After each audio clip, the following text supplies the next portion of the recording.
What's going on, Dodgers fans? Thank you for listening to this week's episode of the Incline Dodgers podcast. We are presented by Fansided, and your Los Angeles Dodgers are 57-30 as we are in the middle of a recording during the Dodgers and Cardinals rubber game of this 3-game series. The Dodgers had an epic come from behind victory yesterday, and I just can't wait to dive into that one right now. Dodgers down 6-0 with their ace, quote unquote, Tony Gonsolin on the mound. He was shelled. He gave up 5 runs, a season high. He saw his season ERA balloon to a minuscule 2.02, but nevertheless, the Cardinals going into the 7th inning had a 99.1% chance to hold on and win this game. And the Cardinals bullpen had one of the biggest collapses I've seen in a long time. And this was probably the Dodgers' best comeback win of the season. Down 6-0. Will Smith hit a 2-run home run in the 7th inning. And in the 8th inning, Genesis Cabrera, who I remember Chris Taylor had an epic 14-pitch at bat against last season, he kind of got the Dodgers back into this. Eventually, Mookie Betts doubled in Bellinger and Muncy to make it a 6-4 game. And then Trey Turner got an RBI base hit. This was all with 2 outs. And then Craig Kimbrell coming through in the 8th inning. He tossed a scoreless 8th, setting the tables for the Dodgers in the 9th inning. Eventually, the Dodgers would load the bases, and Max Muncy gets a sac fly. Hanser Alberto, playing hero in his legacy game, drove in the game-winning run, made me look like a fool on Twitter. I hated the move. Me too, Kevin. And one of the reasons being is that Gavin Lux has been one of the hottest Dodgers on the team, had a 943 OPS over his last 15. But this was Alberto's moment. Finally, we got to see the closer, Evan Phillips, come through in an opportunity, got the job done. Jake Reiner, you were very stoked on this one, I'm sure. So what are your thoughts on this Dodgers, just the comeback kids? Yeah, very, very improbable. And it just shows that we've talked about this a lot, where it's like you want to see this fight in the team, at least during the regular season, because come postseason time, there's going to be a lot of these moments where maybe the team looks like they're dead in the water, or they need to mount a serious comeback, and we know that the offense can basically go to sleep for 6 innings and then all of a sudden wake up in the 7th, 8th, and 9th and beat you at any moment. So I think that is a huge thing to have in the Dodgers' proverbial back pocket when they need to. Now, the other side of that is it'd be nice if they got a lead and kept it for once. It feels like they are always coming from behind. They're always having to come back. And tonight's game, while we're recording, they got the lead for like the lead first for the first time in like a week or something like that.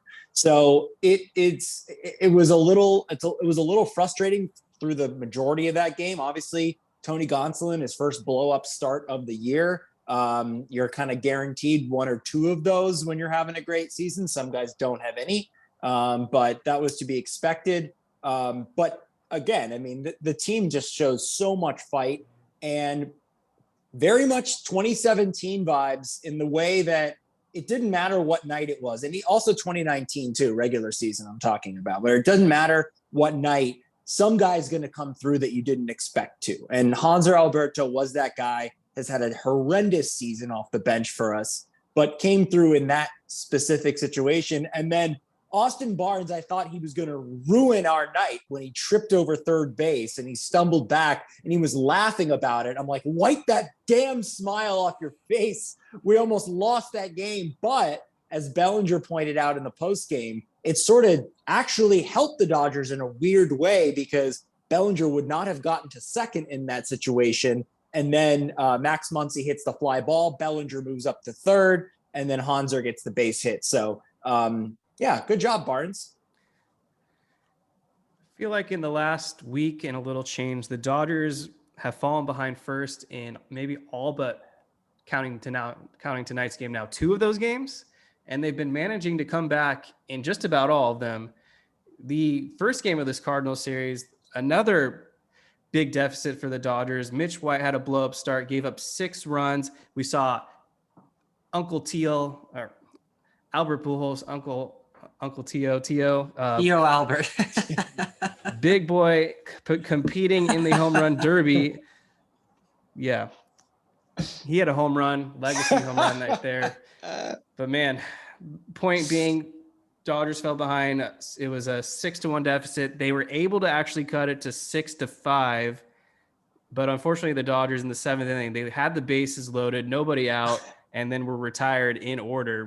Max Muncy couldn't come through. Pinch hit opportunity. Ball was too shallow. Trace Thompson, I believe, struck out. And then they brought in David Price, gave up a run, which ended up unironically being the difference because Freddie Freeman would connect for a home run in the 9th inning, but the Dodgers would go on to fall to the Cardinals 7-6. Let's get David Rosenthal in on the show. So what are your thoughts on the way things have just been going? Well, I think I can finally say that the Dodgers are the best team in baseball. It's pretty clear to me that that's the case. Now that you're getting contributions from the middle of the order, Justin Turner has been huge for this Dodgers team. No, he's not lighting the world on fire, but he's contributing in big spots, and he's not an automatic out anymore. And that's what the Dodgers were missing for the first couple months of the season. We talked about it last week, but it's even further truer this week. And Freddie Freeman is on an absolute tear. He is, 16 for his last 13 or something like that for his last 16 or something, with a 2,500 OPS and 13 for 14, 929 average, something ridiculous like that. So he's on fire. The pitching staff was due, honestly, for a string of poor starts. You had Urias only go, I think, 2 innings, Mitch White, and then Gonsolin. To be expected, you're coming up on the All-Star break, so I think it was time for some of these guys to have a start like that. Now they're going to have a week to get right and get healthy and save their arm. But basically, like what I said, I legitimately think this team is the best team in baseball. I don't care what the Yankees are doing. They're only about 4 or 5 games behind the Yankees. The Yankees pitching staff is falling apart. The Padres are falling apart. The Giants have long fallen apart. And the only real competition in the NL at this point is the Braves and maybe the Mets. The Braves and the Mets are basically what you got to worry about in the NL. Dodgers currently up 9 games now over the Padres in the NL West, have a chance to add a half game depending on the outcome of this current Cardinals game. And yeah, I agree. It's literally a 3-team race. Dodgers, Mets, Braves. Mets still scare me more if they were to face off in a shortened series, just because they are expected to get DeGrom and Scherzer back. So when you have those two at the front of your rotation, that's no joke. But up until yesterday, I think the comeback of the season was actually in that Sunday finale against the Cubs. The Dodgers fell behind early right away. It was like a double comeback. Yeah. Urias gave up 5 runs in the first. PJ Higgins hit a grand slam. Who? Also, who is that? Yeah, like their 3rd string catcher, I believe.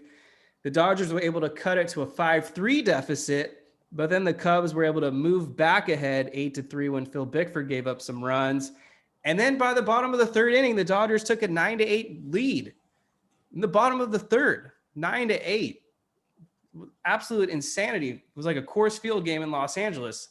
I counted that, how long it took. The first 3 innings was 2 hours. Wow. I think it was like a 4-hour game in total.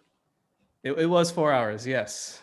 Freddie Freeman, moral of the story, that was his 4-hit game. He's just been on fire, like David just mentioned. In the month of July, he's hitting over 400. He's on pace for a Dodgers franchise record, 55 doubles if he's able to keep it up. That's what Tim Neverett just said on today's broadcast. I caught that. So that would be just remarkable. Freddie Freeman, after kind of a slow start, the power is now there. He has an OPS over 900. He's hitting the ball deep, some home runs, some almost home runs.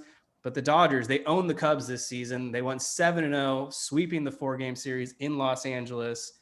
And what more can you say? This Dodgers team is just clicking and firing on all cylinders. Yeah, the thing that was most impressive about yesterday to me was how they did all of that in the, I believe, 8th inning with 2 outs. They were down 4 runs with 4 outs left in the game and nobody on base, I believe. And they rallied for 3 in the 8th. And then we saw what happened in the 9th with Muncy's sac fly and then Hanser Alberto basically saving his season with one at bat. So that's not something that I saw, honestly, from the team last year. Last year, I didn't feel like they were truly capable of coming back from deficits. I'm not saying they didn't do it, but it didn't feel like they were in a position to do it all the time. It didn't feel like one of those special teams. Right. And it felt like if they get down 4-0 early, then it's ball game. And yesterday I said in our chat, when they got down, I forget exactly what I said, comeback or something like that. But the point is, I believe that this team can come back when they get even large deficits this year. And I couldn't say the same for last year's team, even though they won a record 106 wins. I think this team has more, whatever you want to call it, grit or magic to it. Yeah, it also helps that they have a healthy Mookie Betts finally, and Freddie. Well, I mean, I think it's like what you were saying. It's Mookie Betts, it's Trey Turner, and Freddie Freeman. I mean, those guys at the top of your order. We didn't have that all of last season, obviously, because we didn't have Freddie Freeman, but also we didn't have Trey Turner till the middle of the season. So now that you got those three guys at the top of your order, they've led the way the whole season. They've had a couple of different valleys, a couple of different slumps here and there, but very short, minimal. But by and large, they've been carrying this team. Not to mention, the Dodgers have figured out how to use Gavin Lux, not defensively, offensively. Batting him ninth has been an unbelievable strategy by them. And I love the fact that they're keeping him there. They're not moving him up because they know the value of turning that lineup over. And once you turn it over, you got Mookie, Trey, and Freddie at the top of the order. And we just didn't have that kind of dynamic offense that we do this year. No, I mean, you hit him ninth, and he's basically your leadoff hitter once you get to the bottom of the lineup. That's what it is. He is your new leadoff hitter before you get to Mookie Betts. We actually did have a couple questions from listeners on Hanser Alberto from Dodge 16_12 and Steve Cook 720. Did Hanser save his job? I think what they're asking is, will he be a Dodger the rest of the season? I think so. I mean, I think he was gonna be in some capacity. I think they probably are still possibly considering a phantom IL stint for him if they want to go out and get a bat. I think they recognize his value in the clubhouse. It's pretty obvious if you watch the games that he is an animated member of the mob squad, the bench squad, whatever you want to call him. So I think he has a place on the team. I don't know if it's on the active roster, but that definitely helped last night. No reason to get rid of him now, as long as Zach McKinstry, unfortunately, is the dead weight roster spot, and I'm sure they'll send him down when Chris Taylor gets healthy. I still think they are going to get a bat at the deadline. We'll talk about what that could be in a little bit. Back to the questions from Rolo H88 and Cam Maui 85 on Twitter. Should or is Evan Phillips the closer now? I caution to say yes, because I feel like what they're doing right now, or at least what they did last night in and of itself, is they used the matchups. They played the matchup game, and they did sort of a bullpen by committee. That was evident by having Kimbrel go in the 8th and then Phillips in the 9th. But damn, Phillips looked good in the 9th inning. That's what you want in a closer. Just coming in, up, you're up by a run, you shut the damn door closed, and you don't let anybody on base. You don't screw around and have all these 3-ball counts and maybe walk a few guys or hit a batter or throw a wild pitch. None of that shit happened last night. He was efficient, he was professional, and he got the damn job done. So that was very encouraging. I think that they're going to continue to kind of mix and match.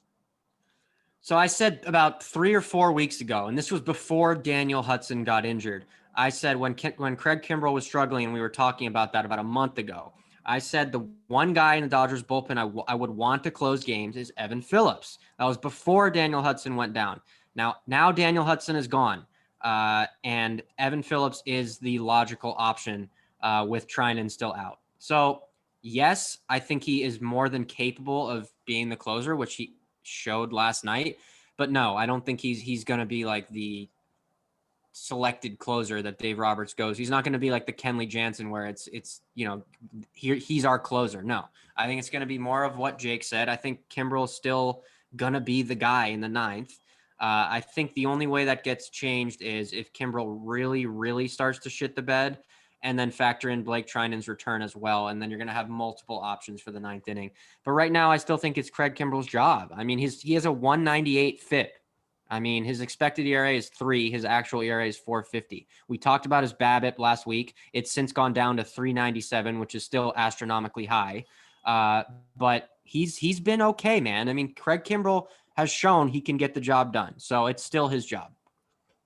I think when push comes to shove and the games are at their highest of importance and magnitude, it's not going to be Craig Kimbrel closing out the games. It's going to be guys like Evan Phillips. When you have a 154 ERA and 080 whip, 40 strikeouts through 35 innings, those are closer numbers. And that shows you he is truly the better reliever. You can have Kimbrel close these regular season games against the Diamondbacks and the Cubs. I don't care. But when we get to the postseason and probably down the stretch in September, I do expect to see less of Kimbrel in the ninth and more of guys like Phillips and maybe someone else that they acquire past the deadline. So you think they're going to go to Phillips over Trinan in the ninth, assuming Trinan is healthy and back to being Trinan in the postseason? I'm saying. First, I got to see what Trinan looks like. I'm just assume he's normal. Assume he's normal. You still think they're going to go with Phillips? If it's the toughest part of the lineup in the 7th or the 8th, you go Trinan. Then you try to build that bridge, and then you hope that Evan Phillips is set up for maybe a lesser, stronger part of the lineup. All right. I mean, I could see it going that way. I think if Trinan is healthy and it's clear Kimbrel is not the guy, I think they're just going to go with Trinan in the ninth. I really do. As long as Phillips is performing the way he is, he just becomes the new Trinan. I think in the postseason, if Kimbrel continues to trend downward, let's say, you got to go with Trinan in the postseason. There's no way you can go with anybody else until you see that out of Phillips. And we have seen it out of him in flashes, but Trinan, I mean, in 2020 and 21, is just the best reliever in the majors. Yeah. So to me, it's a no-brainer. It's got to be Trinan in the playoffs if he's healthy. And 2018, yes, to close. 2018, he was the best reliever in baseball too for the Oakland A's. Or it was either 2017 or 2018 when he led the league in saves and was the reliever of the year. There's going to be a game in the postseason. It's almost a guarantee where the opposing team's going to have runners in scoring position, probably less than 2 outs. Let's say it's the 5th or 6th inning. You going to go to someone else, or are you bringing in Trinan? In the 5th inning, I'm going to someone else. You're going with someone else? Yeah. In the 5th inning. If you're talking about in the 7th inning, then I'm going to Trinan. But in the 5th inning, I'm not bringing in Trinan. In the 5th inning, I want Andre Iguodala. Like I want, Vesia. Well, think of was it game 7? They brought in Trinan pretty early on. It was against Atlanta, I think.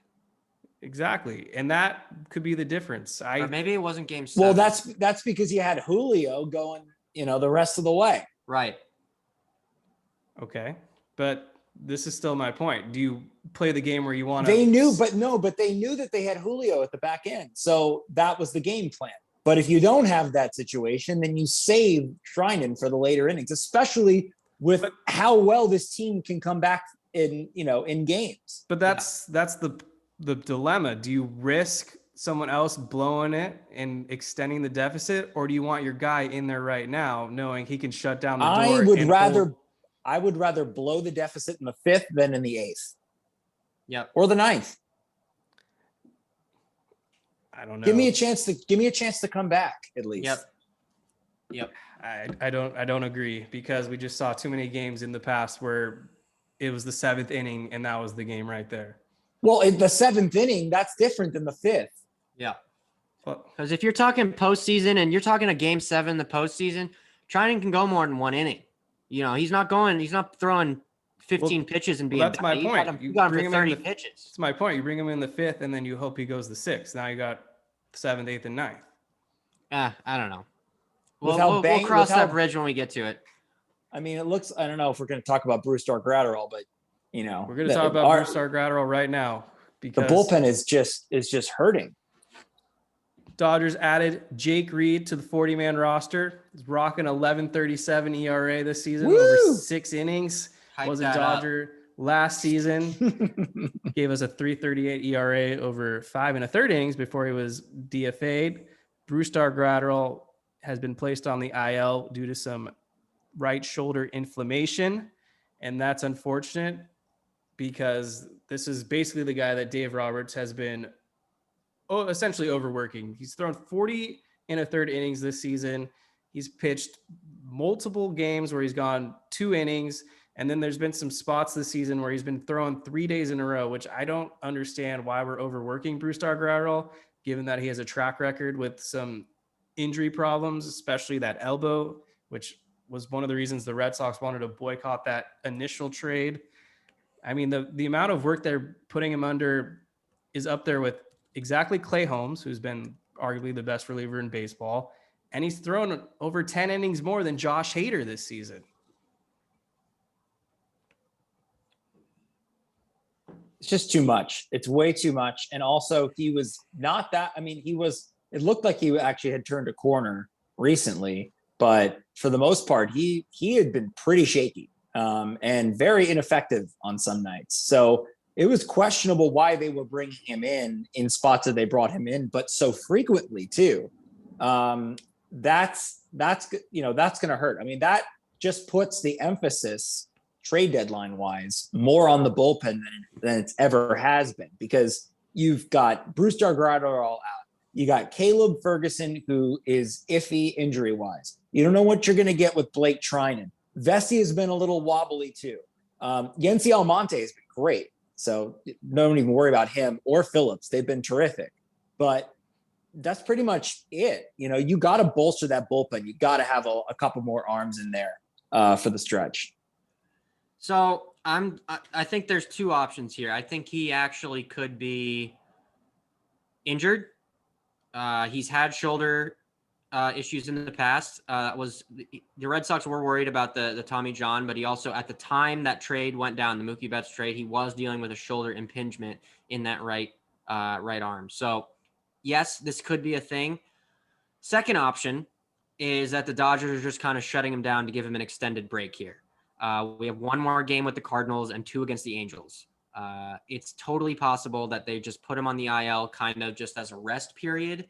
That is an optimistic view, but it's also something the Dodgers absolutely would do with the situation and this schedule coming up. So the jury's still out there. We're going to have to hear from Dave Roberts, and he'll probably lie to us. So I guess we'll just find out when we find out. But I don't know. The way he's been pitching, I think he's going to be fine.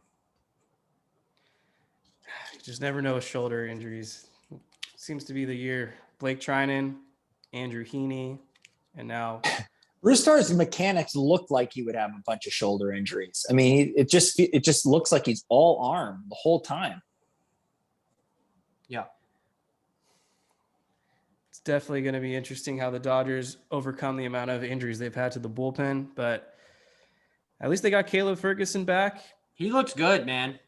He looks really good since he's been back. Yet to give up a hit this season. So if he goes the 9 innings without giving up a hit, do we get to celebrate a no-hitter? No. I bet the Arizona It's even Diamondbacks lamer. It's even lamer than a combined no-hitter. Team like the D-backs would celebrate it, guarantee. Well, they don't have much to celebrate these days, so I wouldn't blame them. The All-Stars were announced, and some good news and some bad news. The good news is that Mookie Betts and Trey Turner were voted in as starters. Clayton Kershaw and Tony Gonsolin were selected. Kershaw was selected by MLB, and the players put in Gonsolin. Now the debate is going to be there every day. Should Clayton Kershaw start the All-Star game? I didn't actually think he was going to get in, but after they let in Pujols and Cabrera, I guess it's all about legacy now. But I also have a problem with that. Okay, Pujols and Cabrera, specifically Pujols, like they are on their literal last leg in their career. Cabrera, maybe 1 or 2 more years. Clayton Kershaw, when he's healthy, is one of the best pitchers in baseball. Okay, Albert Pujols is hitting like 200 with like 3 home runs and is like the slowest person on the planet. You hit a ground ball and it's an automatic double play. Clayton Kershaw just shoved it up who's ever asked the other day for like 7 innings and like 10 strikeouts, okay? I have a problem putting that in the same category. Clayton Kershaw is like 33 years old. If he's healthy, he's got at least 3 to 4 more years left in his career. So let's not – I don't want to hear all these media outlets of non-LA media markets being like, oh, he just got in because it's blah, blah. No, shut up. He's still one of the best pitchers in baseball when he's healthy. I mean, since he's on the team. Hell yeah. Fire me up. Yeah. Since he's on the team, there's absolutely no reason not to make him the starter at this point. So it's going to happen. On the flip side, I don't know why the American League wants Shohei Ohtani to be the starter. I don't think he's earned it, but I feel like the LA thing they want. Yeah, it'd be great. Kershaw versus Ohtani. It'd be huge. Rather see Ohtani bat against Kershaw. I don't really care about the pitching since he's going to go like 1 inning anyways. Yeah, but but the billboards, I mean, it sells themselves. You got Ohtani and Kershaw. It'd be good it'd be good for the sport to start Ohtani. 100%. No one's going to care. Let's be honest. All right, who you want starting then? Honestly, I think it'd be cooler if Verlander started. I guess. Oh, then we have to deal with Ben Verlander all covering it. Yeah, but the thing is if Verlander takes the ball, he's gonna get booed like no one's business. I heard he didn't even want to pitch in the game. Well, if he's not pitching, then that throws my thing out the window. But yeah, I heard some report that he didn't want to pitch. But it would have been more epic if it was Verlander versus Kershaw. Then you can have the whole 2017 World Series narrative back out there. And at the end of the day, we just bought Ohtani. We beat Verlander, didn't we? Yes, in Game 6. Yeah. Corey Seager home run. Wasn't that? I forget what game that was, but I know he homered off Verlander. Okay, that was 6. Yeah. Anyways, where I was going with, we just want to see Ohtani bat against Kershaw, and that's going to happen. They're probably going to lead Ohtani off in the game, so that'll be cool. The most egregious snub obviously has to be Will Smith, although Austin Riley's pretty bad too, but Will Smith for the Dodgers. I mean, how do you put Travis d'Arnaud over him when Will Smith is beating him in just about every statistical category? Was d'Arnaud a manager pick or no? I think they're players picks. Okay. That's even weirder. Yeah, I think all the reserves with a few legacy picks, they voted. It's like a manager and team vote combination. Okay. But yeah, anyways, I think Will Smith's been taking that personally because he's been absolutely on fire since his snub. And it also, because he wasn't on the All-Star team, that's now going to rob the fans of seeing Will Smith participate in the home run derby because he said he wouldn't do it unless he was on the All-Star team. So now the Dodgers have no representatives competing in the home run derby. Instead, they got 2 former Dodgers in Albert Pujols and Corey Seager, who will take place in that tournament. And then I think Schwarber, Soto, Julio Rodriguez, Jose Ramirez, and a couple other dudes. Yeah, I forget who. But I was surprised Stanton and Judge. Pete Alonso. Pete Alonso, obviously, yeah. Going for the 3-peat. I was surprised no Stanton or Judge. Yeah, I thought Stanton was going to do it, but I don't know what happened.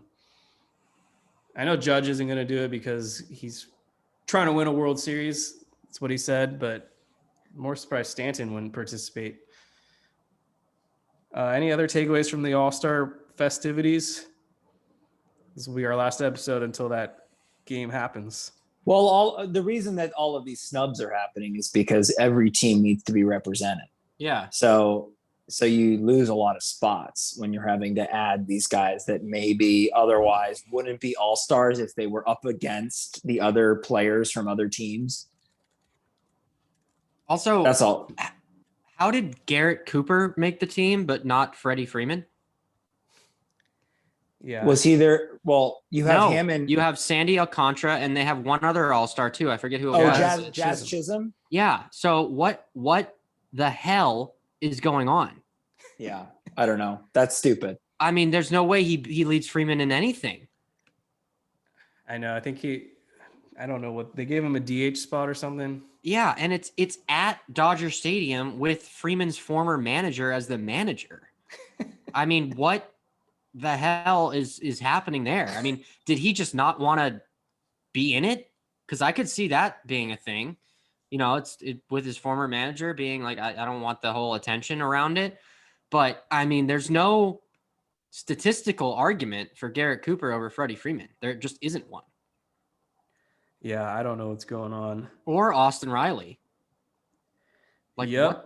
That one puzzled me. Yep.